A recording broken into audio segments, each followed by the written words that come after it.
జ్ఞాని బ్రహ్మవేత్త దారిద్ర్యంబు బాధింప కార్పణ్య బుద్ధి ఒరులత నడగబోవక తనకు తానబ్బినట్టి కాసు 10,000 నిష్కముల్గా తలంచి ఆత్మ మోదించి పుత్ర ధరాభిరక్ష ఒక విధంబుగా చేయుచు నుండునంత అన్నారు పోతన గారు కుచేలోపాఖ్యానంలో. ఒక్క కాసు దొరికితే 10,000 కాసులని మురిసిపోయి ఉంటే తిన్నాడు, లేకపోతే మానేశాడు. ఎప్పుడూ బ్రహ్మానందంలో ఉండేవాడు. అటువంటి కుచేలుణ్ణి భార్య అడిగింది, ఏమయ్యా కృష్ణుడు నీకు మిత్రుడు కదా, ఒక్కసారి కృష్ణ దర్శనం చేస్తే మన దరిద్రం పోతుంది కదా, కృష్ణుడి దగ్గరికి వెళ్ళవయ్యా అంది. కృష్ణుడి దగ్గరికి వెడితే కృష్ణుడికి అతిథి అవుతాడు కుచేలుడు. కాబట్టి ఆయన అన్నాడు, నీవు చెప్పిన ఎట్లా ఆ చక్రపాణి సందర్శింపబోవుట ప్రియమగును నాకు. ఆ కృష్ణుడి దగ్గరికి వెళ్ళడం మంచిదే, కానీ కానుకేమైనా గొంపోవ కలదే మనకి పట్టుకెళ్ళడానికి ఏమైనా కానుకుందా మన దగ్గర? మిత్రుడి దగ్గరికి వెడుతూ ఏమీ పట్టుకెళ్లకుండా వెడితే ఏం బాగుంటుంది? అందులో ఏమైనా ఉందా? అయినా నీ పిచ్చి, కానీ నేను వెడితే ఇప్పుడు దరిద్రం పోయేంత ఐశ్వర్యం ఇచ్చేస్తాడా? అబ్బా ఏమి మాట చెప్పిందో మహాతల్లి కుచేలుడి భార్య. కలలోనంతన్మున్నెరుంగని మహాకష్టాత్ముడైనట్టి దుర్బలుడాపత్ సమయంబునం నిజపతాబ్జాతంబు ఉల్లంబునం తలపన్నంతని వచ్చి ఆర్తిహరుడై తన్నైన ఇచ్చున్ సునిశ్చల భక్తి భావములను భజించు వారికి ఇడడే సంపత్ విశేషోన్నతులు. కలలో కూడా భగవంతుడి పేరెత్తనటువంటి వాడు కూడా ఆపద వచ్చినప్పుడు ఈశ్వరుడి పేరెత్తితే పరిగెత్తుకొచ్చి రక్షించేటటువంటి స్వభావం ఉన్నవాడు. అటువంటి వాడు ఎప్పుడూ భగవంతుడిని నమ్ముకుని బతుకుతున్నవాడి యొక్క కోరిక తీర్చడయా వెళ్ళింది. మహానుభావుడు ఆ ఇచ్చిన అటుకుల మూటొకటి బట్ట కన్నా కన్నాలు ఎక్కువ.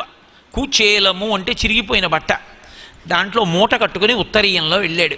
సిగ్గుపడిపోతూ ద్వారకా నగరంలో ఆయన ఎదురుగుండా హంసతూలికా తల్పం మీద రుక్మిణీదేవి అంటే సాక్షాత్తు లక్ష్మి అనగా ఆదిలక్ష్మి అయిన రుక్మిణితోడ క్రీడ సల్పుచున్న కృష్ణు చూచి పట్టణంబులోని ప్రజలుల్లసిల్లిరి ప్రీతులగుచు ముక్త భీతులగుచు అంటారు భాగవతంలో పోతన గారు రుక్మిణీ కళ్యాణంలో. ఆదిలక్ష్మి రుక్మిణీదేవిగా వచ్చింది. అటువంటి రుక్మిణీదేవితో కలిసి హంసతూలికా తల్పం మీద పడుకున్నాడు. ఆ కుచేలుడు సిగ్గుపడిపోతూ వెడుతున్నాడు. అడుగుతున్నారు అక్కడ ఉన్నటువంటి వాళ్ళు, ఎవరి కోసం వచ్చావు, ఎవరు కావాలి అని. కృష్ణుడి కోసం వచ్చాను, ఆయన ఇప్పుడు ఏకాంతంలో హంసతూలికా తల్పంలో ఉన్నాడు భార్యతో, ఇప్పుడు నీతో మాట్లాడతాడా అంటే, లేదయా నా ప్రియమిత్రుడు, చిన్నప్పుడు కలిసి చదువుకున్నాం, పిలిస్తే పలుకుతాడంటున్నాడు. ఈయన సిగ్గుపడిపోయి నన్ను గుర్తుపడతాడా అని అనుకుంటుంటే చూశాడు ఒక్కసారి కృష్ణుడు అంత దూరంలో. కనిడాయంచనునంత కృష్ణుడు అంత దూరంలో ఉన్నటువంటి ఆ కుచేలుణ్ణి చూశాడు. ఎటువంటి వాణ్ణి? అశ్రాంత దరిద్ర పీడితు కృషాంగు ఖండోత్తరీయున్ మహాదరిద్రు కుచేలున్. కేవలంగా ఓ బట్ట ముక్క ఓటే ఒంటి మీద ఉంది ఉత్తరీయంగా. అసలు ఆ దరిద్రం ఎప్పుడు విశ్రాంతి వద అలా పీడిస్తుంటుంది. అటువంటి కుచేలుడు వస్తుంటే చూశాడు.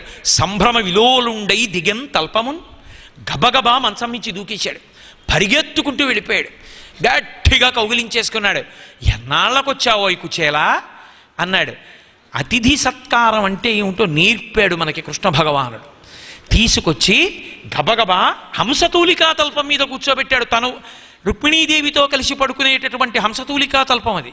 దాని మీద కూర్చుండబెట్టి కనక కలశ సలిలమున కాళ్ళు కడిగి భక్తి తజ్జలంబు శిరస్సున ప్రోక్షించుకొని లలిత మృగమద ఘనసార మిళితమైన మలయజంబు నొడల జొబ్బిల్ల నలది ఒడల శ్రమము వాయంగా తాళవృంతంబు విసరి బంధురామోద కలిత ధూపంబులొసగి మించు నివాళించు మళ్ళీ దీపములనొసగే.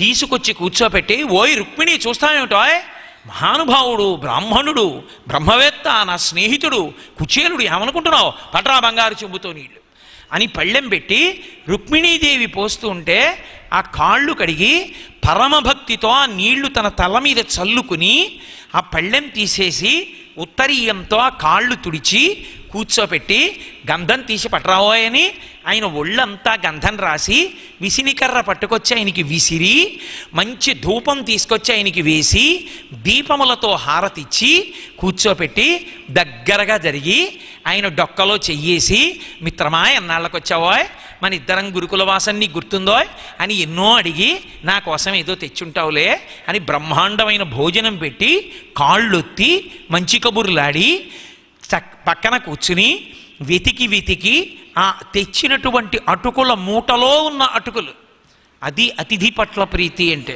వచ్చిన వాళ్ళందరూ ఐశ్వర్యవంతులే అయి ఉండక్కర్లా, ప్రీతితో తెచ్చిన దాన్ని పరమ ప్రేమతో స్వీకరించడంలో ఉంది.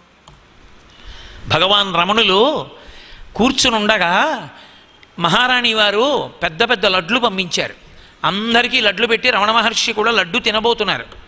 తినబోతుండగా ఆయన కొండ మీద ఉన్న రోజుల్లో సంకటి పట్టుకొచ్చేది ఒక ఆవిడ, సద్దెన్న మజ్జిగలో పిసికి తాగుతారు ఉప్పేసుకొని. ఆ సంకటి పట్టుకొచ్చింది. రమణులు ఇలా చూశారు. ఆవిడ సిగ్గుతో నించుంది. ఇప్పుడు మహారాణులు లడ్లు పంపిస్తున్నారు, సంకటి తాగుతారా అయినా అని చూసి కూరలవ్వా అనేవారు. రా రా రా అని పిలిచి, అబ్బా సంకటి తెచ్చావా, నాకు ఎంత ఇష్టమో సంకటి, అబ్బబ్బబ్బా ఇంకొంచెం సేపు ఉంటే లడ్డు తినేది సుమా, కడుపు నిండిపోను, ఎంత అదృష్టం లడ్డు తినలేదు, మీరు తీసేసుకోండి అని ఎవరికో ఇచ్చేసి ఆ సంకటి గడగడ గడగడ తాగేశారు. నిజానికి ఆయనకి సంకటి అంటే ఇష్టమా, లడ్డు అంటే ద్వేషమా? ఆయన రెండు స్థితులు దాటిపోయినవారు. ఆయనకి ఇష్టమూ లేదు, అయిష్టమూ లేదు. వృషద్విచిత్రతల్పయో భుజంగముక్తికస్రజో గరిష్టరత్నలోష్టయో సుహృద్విపక్షపక్షయో తృణారవింద చక్షుషో ప్రజామహీ మహేంద్రయో సమప్రవర్తయన్మన కదా సదాశివం భజే అన్నట్టుగా సమాన స్థాయికి ఎదిగిపోయినటువంటి మహాపురుషుడు. అయినా సంకటి తాగారు ఆయన. అసలు ఆదర బుద్ధి అంటే ఇంటికొచ్చిన వాడు ఏమిచ్చాడు కాదు, ఇంటికొచ్చిన వాడి పట్ల నువ్వు ఎలా ప్రవర్తించావన్నది ప్రధానం. అది అతిథి పూజ అంటే. అన్నీ పెట్టక్కర్లేదు, అన్నీ చెయ్యక్కర్లేదు, ఎంత ప్రేమతో నువ్వు మాట్లాడి పంపించావన్నది కూడా అతిథి పూజ.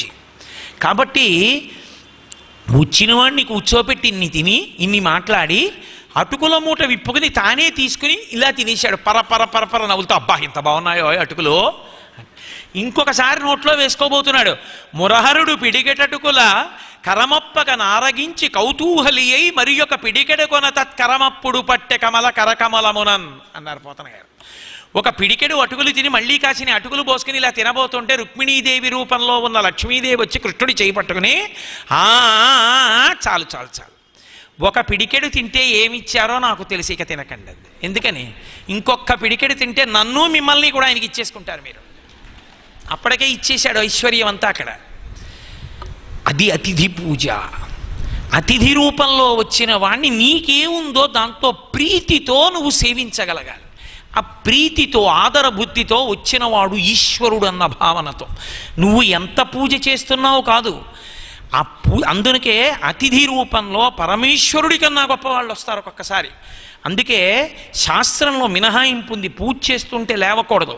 కానీ పూజ చేస్తూ ఉండగా గురువుగారు వచ్చిన, పూజ చేస్తున్నప్పుడు మహాత్ములు వచ్చిన పూజ విడిచిపెట్టి లేచిపోవాలి.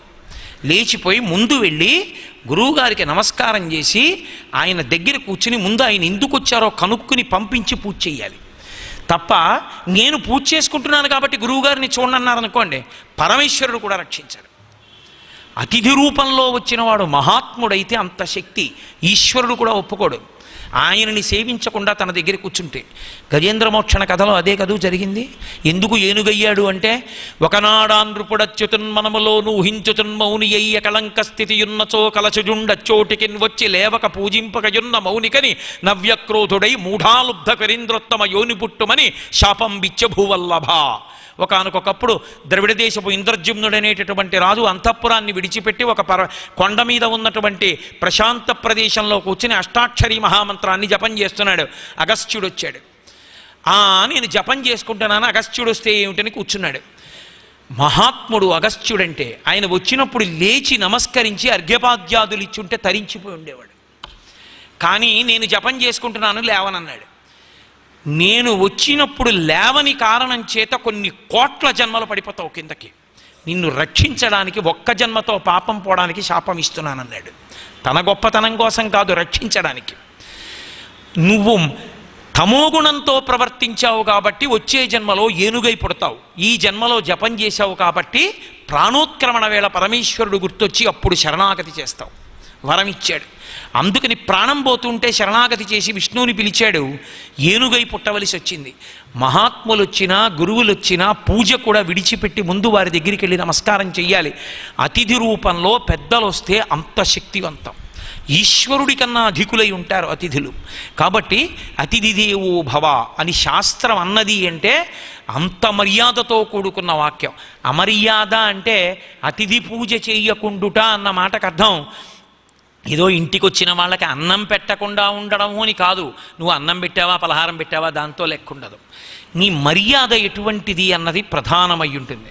పరమేశ్వరుడు దక్షయజ్ఞ ఘట్టంలో పార్వతీదేవితో చెప్తాడు, పార్వతి కుటిల బుద్ధులైన కుజనుల ఇండ్లకు ఆర్యులేగవారనాదరమున బమలు ముడులు వేయిచి భూరిరోషాక్షులై చూతురదియుకాక సుదతి వినుము అన్నాడు.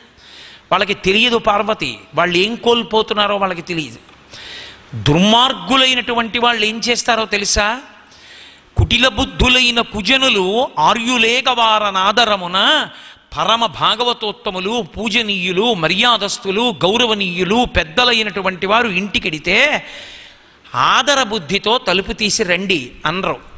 ఇలా తలుపు తీసి ఇలా ఓసారి చూసి ఇలా బొమ్మలు ముడులు వేయించి కనుబొమ్మలు ముడేస్తారు. వేసి భూరి రోషాక్షులై ఇలా చూస్తారు, ఎందుకు వచ్చావు అన్నట్టు. రండి అనకుండా వెనక్కి తిరిగి వెళ్ళిపోతారు. నువ్వు వెళ్ళి అక్కడ కూర్చుంటే వాడు పలకరించాడు. నువ్వు అలా కూర్చుని కూర్చుని కూర్చుని నువ్వే పిలవాలి, మళ్ళీ వస్తున్నాను ఉండండి అంటారు. ఆ తర్వాత ఎప్పుడో వచ్చి పలకరిస్తారు. ఆ తర్వాత నీకు అన్నం పెట్టినా పరమాన్నం పెట్టినా నీ మనసు తట్టుకోలేదా గాయాన్ని పార్వతి, వద్దు నా మాట విని వెళ్ళకు. భూరి రోషాక్షులై చూతురదియుకాక సుదతి వినుము. వెళ్ళినవాడు ఎంత పూజనీయుడైనా చచ్చిపోయినంత బాధ పొందుతాడు. వద్దు నా మాట విను, ఆదర బుద్ధి లేని వారి ఇంటికి వెళ్ళరాదు అని పరమశివుడంతటి వాడు చెప్పాడు. నువ్వు ఏం చేశావన్నది కాదు, ఒకప్పుడు చెయ్యొచ్చు, ఒకప్పుడు చెయ్యలేకపోవచ్చు. చెయ్యలేకపోతే వచ్చిన నష్టం లేదు, చెయ్యలేనన్న మాట పరమ మర్యాదతో చెప్పాలి. అయ్యా నన్ను మన్నించండి, మీ వంటి మహాత్ములు వస్తే ఇవాళ నేను ఆతిథ్యం ఇవ్వలేకపోతున్నాను, ఫలానా పరిస్థితిలో ఉన్నాను కాబట్టి నన్ను మన్నించండి అని ఒక్క మాట అంటే వారు ఎంతో పరవశించి వెళ్ళిపోతారు. ఆతిథ్యం అనేటటువంటిది అంత శక్తివంతం. అతిథి ఈశ్వర స్వరూపం. ఒక్కొక్క అతిథికి మీరు చెయ్యక్కర్లేదు, మీరు చెయ్యడానికి సిద్ధపడితే చాలు సంతోషం. నేను చెయ్యలేనని చెప్తే చాలు సంతోషం. అంత విచిత్రంగా ఉంటుంది. శ్రీరామాయణం సుందరకాండలో స్వామి హనుమ వెళ్ళిపోతున్నారు 100 యోజనాల సముద్రాన్ని దాటి లంకాపట్టణానికి సీతమ్మ తల్లి యొక్క క్షేమవార్త తెలుసుకోవడం కోసం వెడుతున్నారు. చూశాడు సముద్రుడు. అహం ఇక్ష్వాకునాథేన సగరేణ వివర్ధత ఇక్ష్వాకు సచివశ్చాయం నావసీదితుమర్హతి. ఇక్ష్వాకు వంశంలో పుట్టినటువంటి సగర చక్రవర్తి వల్ల సముద్రం వచ్చింది. ఇక్ష్వాకు వంశంలో పుట్టినటువంటి రామచంద్రమూర్తి యొక్క భార్య అయిన సీతమ్మ తల్లిని రావణాసురుడు అపహరిస్తే సీతమ్మ తల్లి జాడ కనిపెట్టి రామచంద్రమూర్తికి సంతోషం కల్పించడానికి నిరాధారమైన ఆకాశంలో రామచంద్రమూర్తి పనుపున దూతగా స్వామి హనుమ వెళ్ళిపోతున్నారు. ఓ పర్వతమా మైనా కూడా నువ్వు నాలో ఉన్నావు. ఊర్ధ్వమూల మదశ్చైవ వీక్షమాణస్తతక్కపి. నువ్వు పైకి కిందకి పెరగలవు. ఎందుకని? పాతాళస్యాప్రమేయస్య ద్వారమావృష్య తిష్టతి. తిర్యగూర్ధ్వమనశ్చైవ శక్తిస్తే శైలవర్ధితం. నువ్వు పాతాళానికి అడ్డంగా పడ్డావు, అందుకని ఇంద్రుడు ఊరుకున్నాడు, రెక్కలతో వదిలేశాడు నిన్ను. నువ్వు పైకి పెరగలవు, అడ్డంగా పెరగలవు. లేచి ఆయనకి ఉపకారం చేయి. ఇక్ష్వాకు వంశంలో పుట్టిన రాముడికి సహాయం చేయడానికి ఆయన ఎడుతున్నాడు. ఆ వంశంలో పుట్టిన సగరుడి వల్ల నేను వచ్చాను. కృతీచ ప్రతికర్తవ్యం దేశధర్మ సనాతన. ఉపకారం చేసిన వాడికి ప్రత్యుపకారం చెయ్యాలి. లేచి ఒక్కసారి ఆతిథ్యమి. అటువంటి మహాత్ముడు నీకు దొరుకుతాడా అనేటప్పటికీ పైకి లేస్తే ఒక్క మైనాకుడికే రెక్కలున్న ఇంద్రుడు తెగ్గొట్టేస్తాడు. రెక్కలు పోతే పోయాయి. ఇటువంటి మహాత్ముడికి నేను ఇవ్వాలనుకున్నాడు ఆతిథ్యం. ఒక్కసారి పైకి లేచాడు మైనాకుడు బంగారు పర్వతాలతో, బంగారు శిఖరాలతో పైకి లేస్తే వెళ్ళిపోతున్నటువంటి స్వామి హనుమ చూశారు. చూసి ఏమి ఆశ్చర్యం, మధ్యే లవణతో యస్య విఘ్నోజమితి నిశ్చిత. సముద్రం ఏమిటి, సముద్రం మధ్యలోంచి బంగారు పర్వత శిఖరాలు రావడం ఏమిటి? ఉరసాపాతయామాస జీమూతమివ మారుతః. వక్షస్థలంతో కొడితే చూర్ణం అయిపోయి కింద పడిపోయింది పర్వతం. అంతే. అంతరిక్షస్థిత శ్రీమాన్ ఇదం వచనమబ్రవీత్. ఒక్కసారి మైనాకుడు మనుష్య రూపాన్ని పొంది ఆకాశంలో నిలబడి అడిగాడు, నిపత్యమమ శృంగేషు విశ్రమస్వ యథాసుఖం అతిథిక్కిల పూజార్హ ప్రకృతోపి విజానత. ఏమీ చేతకాని వాడైనా అతిథిగా ఇంటికొస్తే భగవత్స్వరూపమని ఆరాధిస్తామే. నీలాంటి మహానుభావుడు ఏ విధమైనటువంటి స్వార్థబుద్ధి లేకుండా రామార్థం వానరార్థం చ చికీర్షం కర్మదుష్కరం సముద్రస్య పరం పారం నిష్ప్రాపం ప్రాప్తుమిచ్చతి. కేవలం రామకార్యం మీరు సముద్రం దాటుతున్నటువంటి నీకు ఉపకారం చేయకపోతే ఇంకెందుకు? మీ నాన్నగారు నాకు ఉపకారం చేశాడు ఒకప్పుడు ఆపదలో ఉండగా వాయుదేవుడు. కాబట్టి నీకు ఉపకారం చెయ్యాలి, నువ్వు నాకు అతిథివి, ఒక్కసారి దిగు నా పర్వత శిఖరముల మీద, కాస్త తేనె తాగవయా, 4 పళ్ళు తిను, కాస్త విశ్రాంతి తీసుకో, మళ్ళీ వెళ్ళిపో అన్నాడు. ఆగారా నిజంగా హనుమ? ఆయన ఆగలేదు. ఎందుకని? బయలుదేరుతున్నప్పుడు చేశారు ప్రతిజ్ఞ. యథారాఘవ నిర్ముక్త శరస్వసన విక్రమ గచ్చేతద్గమిష్యామి లంకాం రావణపాలితాం నహి ద్రక్ష్యామి ఇది లంకాయాం జనకాత్మజాం మనేనైవ వేగేన గమిష్యామి సురాలయం బద్ధ్వా రాక్షసరాజేన మానయిష్యామి రావణం సర్వదా కృతకార్యోహామిష్వామి సహసీతయా. రామచంద్రమూర్తి యొక్క కోదండము నుంచి వినిర్ముక్తమైనటువంటి బాణం ఎలా వెడుతుందో అలా వెడతానన్నారు. అందుకని ఆగరాయన. కానీ ఆతిథ్యం ఇస్తాను, ఒక్కసారి దిగవయా అని ప్రేమతో అడిగాడు మైనాకుడు. నేను దిగను అని కఠినంగా మాట్లాడి ఎలా పెడతారు? అందుకే పరమ ప్రేమతో ఒక్కసారి ఇలా ముట్టుకున్నారు. ప్రీతోస్మి కృతమాతిథ్యం మంజురేషోపనీయతాం తరతే కార్యకాలో మే హస్యాప్యతివర్తతే ప్రతిజ్ఞాత మయా దత్తానస్థాతవ్యమిహాంతరే. నాయనా, నువ్వు నాకు ఆతిథ్యం ఇచ్చినట్టే, నేను పుచ్చుకున్నట్టే, పరమ సంతోషం. ఒక్కసారి ఇలా ముట్టుకుని సమయం అతిక్రమిస్తోంది, వెళ్ళిపోవాలి, నేను గబగబా ప్రతిజ్ఞ చేశాను అని దాటి వెళ్ళిపోయారు. అలా వెళ్ళిపోతే రెక్కలతో మైనాకుడు పైన నిలబడ్డాడు. చూశాడు ఇంద్రుడు, ఇన్నాళ్ళకి దొరికాడు, రెక్కలు కత్తిరించేయచ్చు. ఆయన అన్నాడు, హిరణ్యనాభ శైలేంద్ర పరితుష్టోస్మితే భృశం అభయంతే ప్రయచ్ఛామి తిష్ట సౌమ్య యథాసుఖం. పరమ సంతోషాన్ని పొందానయా, నా రెక్కలు పోయినా పర్వాలేదని రామకార్యం మీద పెడుతున్నటువంటి హనుమకి ఉపకారం చేయడానికి పైకొచ్చావు. ఆతిథ్యం ఇస్తానన్నావు, తీసుకున్నాడా లేదా తరువాతి మాట. కానీ ఆతిథ్యం ఇవ్వడానికి పైకొచ్చావు కాబట్టి నీకు నేను వరం ఇస్తున్నాను, నీ రెక్కల జోలికి రాను, సంతోషంగా అలా ఉండన్నాడు. ఒక్కొక్క మహాత్ముడి కార్యం మీద పెడుతున్నటువంటి అతిథికి పూజ చెయ్యక్కర్లేదు, ఆతిథ్యం ఇవ్వక్కర్లేదు, ఇస్తానని త్రికరణ శుద్ధిగా ఓ మాట అంటే చాలు. అయ్యా మీరు మా ఇంటి ఆతిథ్యం స్వీకరించండి అని ఒక్క మాట అంటే చాలు. అసలు నేను మీతో ఒక యథార్థం చెప్పనా? నేను పరమసత్యం చెప్తున్నాను, నన్ను నమ్మండి. మీరు మీ ఇంట్లో సింహాసనంలో పెట్టి పూజించేటటువంటి పరమేశ్వరుడు ఎదురు చూస్తూ ఉంటాడట. నాకు పరమ భక్తుడు రావాడు, వాడు వస్తున్నాడు, వాణ్ణి తీసుకురండి, ఇంట్లోకి తీసుకురండిరా అని ఎదురు చూస్తూ ఉంటాడట. అందుకే మహాత్ములైన వారు ఇంటికి వచ్చినప్పుడు మొట్టమొదట ఎక్కడికి తీసుకెడతారంటే పూజామందిరం దగ్గరికి తీసుకెడతారు. లేకపోతే ఆయన నొచ్చుకుంటాడట. వాడు వచ్చాడు, నువ్వు తీసుకురాలా వాడిని, వాడు అక్కడున్నాడు, నేను ఇక్కడున్నాను, వాడు నాకు కనపడలేదు, నువ్వు నాకు కనపడనివ్వలేదు అంటే నిజంగా ఆయన సర్వాంతర్యామి, ఆయన చూడలేదని కాదు, కానీ తలెత్తి చూస్తుంటాడు. ఒకసారి చూద్దాం వచ్చాడని. ఆయన తిన్నగా వచ్చి పూజామందిరం దగ్గర నిలబడి నమస్కారం చేస్తే పరవశించిపోతాట. అబ్బా, నన్ను నమ్ముకున్నవాడివిరా, ఆయన అల్లకొచ్చావురా, వీడు తీసుకొచ్చాడు రా ఇవాళ నీ ఇంటికి, నిన్ను కూర్చోబెట్టి మంచినీళ్ళు ఇచ్చాడు, నిన్ను కూర్చోబెట్టి పలహారం పెట్టాడు, నిన్ను కూర్చోబెట్టి ఆదర బుద్ధితో మాట్లాడాడు, పరమ ప్రసన్నుండయ్యానంటాడు. ఈశ్వరుడు ప్రసన్నుడైతే తీరని కోరిక ఉండదు. 100 యజ్ఞములు చేస్తే లభించినటువంటి కామ్యము భాగవతులైనటువంటి వారు గడప దాటి ఇంట్లోకి వస్తే అయిపోతుంది. ఎందుకో తెలుసా? సాక్షాత్తుగా యమధర్మరాజు గారు తీర్పు చెప్పాడు. సకల తీర్థ సారంబు సమస్త తీర్థయాత్రల యొక్క ఫలితమంతా కూడా ఎక్కడుంటుంది అంటే పరమ భాగవతుల పాదధూళియందు అన్నాడు. పరమ భాగవతోత్తములైనటువంటి వారి పాదముల కింద ఉన్నటువంటి ధూళికణములను ఆశ్రయించి సమస్త తీర్థముల సారం ఉంటుంది. అందుకు కాళ్ళు కడుగుతారు. వారి కాళ్ళు కడిగితే వాళ్ళ కాళ్ళు కడిగినప్పుడు ఆ ధూళికణములలోంచి సమస్త తీర్థ సారము కలుస్తుంది. ఆ నీటిని లోపలికి ఎవడు పుచ్చుకున్నవాడో వాడు సమస్త తీర్థముల యందు గ్రుక్కులిడి తీర్థం పుచ్చుకున్నాడు అని ఖాతాలో వేస్తారు. అందుకని అటువంటి మహాత్ముడు ఇంటికొచ్చి గడప దాటి లోపలికి వచ్చాడంటే జన్మ జన్మాంతర సుకృతం. ఒక్కొక్క అతిథికి చేసినటువంటి సేవ వలన 7 తరాల వాళ్ళందరూ కూడా విడుదలైపోయి ఉన్నత లోకాలకు వెళ్ళిపోతారు. ఒక్కొక్క అతిథి పట్ల అమర్యాదగా ప్రవర్తించినటువంటి కారణానికి ఐశ్వర్యం కూడా మధ్యపతనం అయిపోతుంది. ఎందుకని అంటే ఆయన నొచ్చుకుని వెళ్ళిపోయాడు, ఆయన బాధపడి వెళ్ళిపోయాడు అనుకోండి, ఎంత ప్రమాదమైనా వచ్చేస్తుంది. నిన్న నేను మీతో చెప్పాను, మనవి చేశాను యథోక్తకారి సంఘటన. భాగవతులైనటువంటి వారి ఆతిథ్యమునకు పరమేశ్వరుడు అంత ప్రీతి చెందుతాడు. అందుకే గృహస్థుగా ఉండేటటువంటి వానికి పరమధర్మమేమి అంటే ఆతిథ్యం ఇచ్చుట. అసలు ఆ ఆతిథ్యం ఇవ్వని ఇల్లు ఇల్లే కాదు. ఎవరైనా వస్తే పరమ సంతోషంగా ఆదరించి పిలిచి పట్టాడు అన్నం పెట్టిన ఇల్లు, అయ్యా పడుకోండి అని విశ్రాంతినిచ్చిన ఇల్లు, మంచి మాటలతో సేద తీర్చిన ఇల్లు ఏది ఉంటుందో ఆ ఇల్లే పరమపావనమైనటువంటి ఇల్లు. అంతే తప్ప అసలు ఎప్పుడూ ఎవరికి ఏమీ పెట్టనటువంటి ఇల్లు ఇల్లే కాదు. అక్కడ అభ్యున్నతులు రమ్మంటే రావు. ఎక్కడ అతిథి పూజ జరుగుతుందో అక్కడే పరమేశ్వరుడు పరమ సంతోషంతో ఉంటాడు. మీరు ఎప్పుడూ ఒకటి జ్ఞాపకం పెట్టుకోండి, లక్ష్మి ప్రవాహం, లక్ష్మి నిలబడితే ప్రమాదం చేస్తుంది.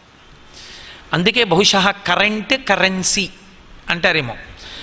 కరెంటు విద్యుత్తు ప్రవహిస్తేనే ఉపకారం. ట్రాన్స్ఫార్మర్లో ఉండిపోయింది అనుకోండి, దీపాలు ఉండవు, నా మాట వినపడదు. ప్రవహించింది అనుకోండి ఉపకారం చేస్తుంది. ద్రవ్యం ప్రవహించింది అనుకోండి ఉపకారం చేస్తుంది.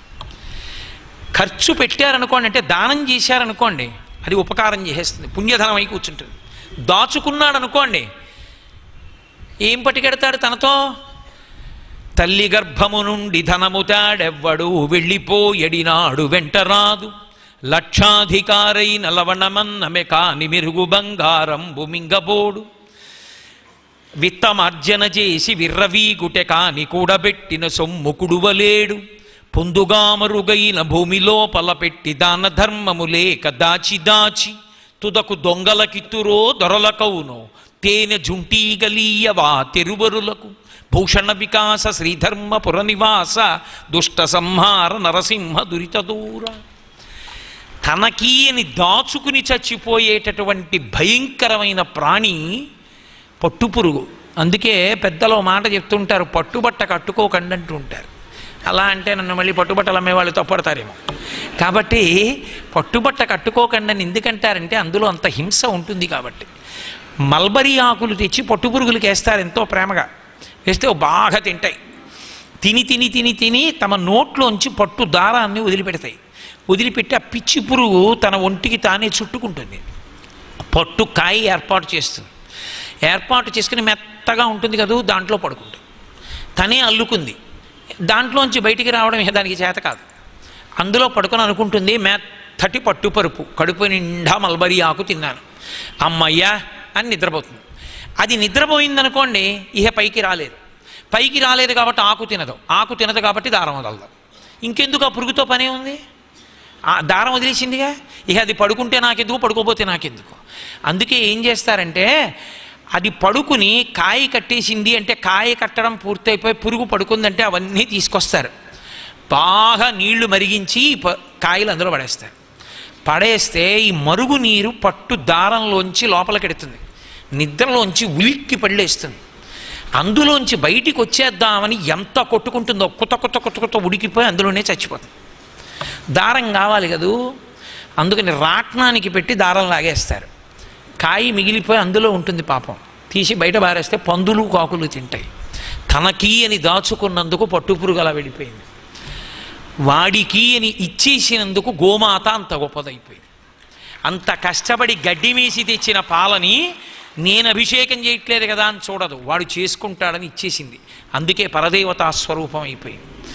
ఇచ్చినదేదో అది నీది, దాచుకున్నదేదో అది నీకు శత్రువు అవుతుంది. అది ఒక్కొక్కసారి ప్రమాదాన్ని తీసుకొస్తుంది. కాబట్టి త్యాగేనైకే అమృతత్వ మానసహు. అందున అతిథి దొరకద్దు, పెడతాను అని నీకు సంకల్పం కలిగితే మాత్రం ఇది నాకు కావాలి అని వాడు రావద్దు. వాడు దొరికినప్పుడు పెట్టుకున్నవాడెవరో వాడు అదృష్టవంతుడు. అతిథి పూజ చేసుకోవడం అంటే అంత తేలికైన విషయం కాదు. అందుకే మీరు చూడండి, శుభలేఖ వేసినప్పుడు మీ ఇంట్లో అన్నం లేదు కాబట్టి మేము అన్నం పెడతామని వేరు కార్డు, మదర్పిత చందన తాంబూలాది సత్కారములను గ్రహించి మమ్మ ఆనందింపచేయ ప్రార్థన. చందన తాంబూలాది అన్న మాటకు అర్థం ఏమిటి? ఇంకా మళ్ళీ విందు ఇంకోటి అలా ఉండవు. చందనము అన్న మాటకు అర్థం ఏమిటంటే దానికి ముందు దేవతార్చన చేస్తారు మీరు, అంటే భోజనం చేస్తారు. నేను మధుర అన్నం నాకున్నది పెడతాను, మీరు తిన్న తర్వాత మీ అందరికీ నేను చందనం రాస్తాను. పెద్దలు ఇంటికి వస్తే భోజనం అయ్యాక చందన సేవ చెయ్యాలి. చందనం పట్టుకొచ్చిస్తే వారు భోజనం చేసి లేచి వెళ్ళిపోయే ముందు చందనం రాసుకుని లేస్తారు. కాబట్టి తాంబూలాది, పెద్దలు వచ్చారు అంటే వారు పెద్దలు అని గౌరవం ఏమిటి అంటే ఓ తాంబూలం చేతిలో పెడతారు. తాంబూలం అంటే అందులో మళ్ళీ 116 నడక్కండి, ఏదో తమలపాకులు 2 అరటిపళ్ళు 2 వక్కలు చాలు. తాంబూలం ఇచ్చారు అంటే గౌరవించారు అని గుర్తు. విరాటపంలో మహానుభావుడు బృహన్నల రూపంలో అర్జునుడు వస్తే ఆయన తేజస్సు చూసి విరాట్రాజు అంటాడు, చూస్తే బృహన్నల కానీ గొప్ప క్షత్రియుడిలా ఉన్నాడు, అమ్మా ఈయన సామాన్యుడు కాడు అని ఉత్తరని పిలిచి తాంబూలం ఇమ్మన్నాడు. తాంబూలం ఇచ్చారు అంటే గౌరవించారు అని గుర్తు. గౌరవానికి తాంబూలం కన్నా గొప్పది లేదు. అందుకని తాంబూలం ఇచ్చి గౌరవిస్తారు. అటువంటి తాంబూలం ఇస్తున్నాను అంటే దాని గుర్తేమిటి? అయ్యా మీరు వచ్చి నా కొడుకు పెళ్ళికి వాడు తెర దింపినప్పుడు వధువు కళ్ళల్లోకి చూస్తాడు. మెడ తిప్పి మెడ తెగిపోయిన కోడిలా వీడియో కెమెరా వంక కాదు. ఆ సుముహూర్తానికి ఒకళ్ళ కళ్ళల్లోకి ఒకళ్ళు చూసుకుంటారు. చూసుకున్నదేదో అది శుభముహూర్తం. అయ్యా మీరందరూ ఇది శుభముహూర్తం అని అనండి అని అడుగుతాడు. అప్పుడు వీళ్ళందరూ లేచి ఇది శుభముహూర్తమే అని పట్టుకొచ్చి అక్షతలు వేస్తారు. మీరు అక్షతలు వేస్తే నడుము విరగని బియ్యానికి పసుపు రాసి మీ చేతిలో పెడితే మీరు పెద్దలు కనుక మీరు చేసినటువంటి భగవదారాధన వలన మీరు స్మరించి మీ శక్తితో అవి వాడి మూర్ధన్య స్థానమనందు వేస్తే వాడికి అభ్యున్నతి కలిగి దీర్ఘాయుష్మంతుడవుతాడు, నా వంశం నిలబడుతుంది. అందుకని మీరు చేసిన ఉపకారానికి నేను ప్రత్యుపకారం ఏం చేస్తాను? చందనం ఇస్తానంటే దానికి ముందు అన్నం పెడతానని, భోజనం పెట్టి నేను తాంబూలం ఇస్తాను. అయ్యా మీరు రండి అని ప్రేమతో పిలిచాడని గుర్తు.